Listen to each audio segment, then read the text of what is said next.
So yeah, I'm walking down this path right here, and her grave is just right around the corner. Alright guys, here's her grave, it's right there. Okay, here's the myth. Kate Blood has been called an axe murderer and a witch. The story says Blood murdered her husband and children with an axe before committing suicide. There have been claims of an apparition. It's been said those who approach during a full moon might witness blood oozing from the face of the family stone, which her name is engraved. Finding the grave from within the cemetery requires a short walk down a slope trail that is chained off from vehicle traffic. It's on the Fox River bluff in a wooded area that feels separate from the pristine grounds. In another version that has been passed from generation to generation, she was murdered by her husband. Now that you know the backstory, let's get into the video. We went to her grave on February 27th, 2021, which was a full blood moon at 12 o'clock at night. So we got in the car and drove to the grave.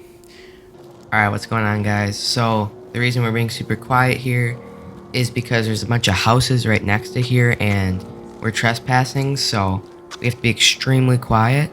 And yeah, their motion light just turned on from that person's house, so we had to run.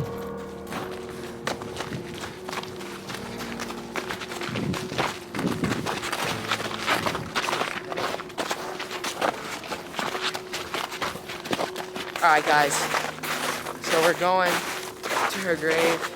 It's coming up very shortly. There it is, it's like right up here. This is cool, guys. I hope, oh shit. Do you think the camera's picking it up good? Yeah. You might have to. This is it. It has to be. We found the grave and walked up to it with candlelight.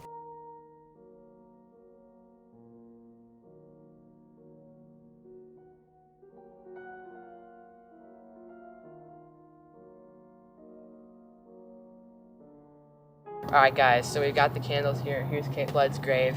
We're going to set the candles down right here. And apparently if you touch the grave, blood should drip out. So let's see. Everybody on 3. 3, 2, 1. Well guys, nothing happened. And yes, the myth has been debunked. The truth. A common story says Blood murdered her husband and children with an axe before committing suicide, though a glance at the stone is enough to debunk it. Her husband, George M. Miller, outlived her by 42 years and had married again. The real Kate Blood was affectionately known in her life by her nickname Kitty. Her father arrived as a Methodist volunteer, became a prominent community member, and his family was held at high regard. Kitty Blood's husband was an editor of the Appleton Post. Her father, Henry Blood, played a significant role in Appleton's founding and was among the 4 who laid out the plots of the village and for Lawrence Institute. He built his first shanty in Appleton in 1848 and was named the Grand Chutes town chairman. She was just 23 when stricken with tuberculosis and had traveled south to stay with family in a warmer climate. She soon died in Lawrence, Kansas, and her body was brought back to a grieving community by train.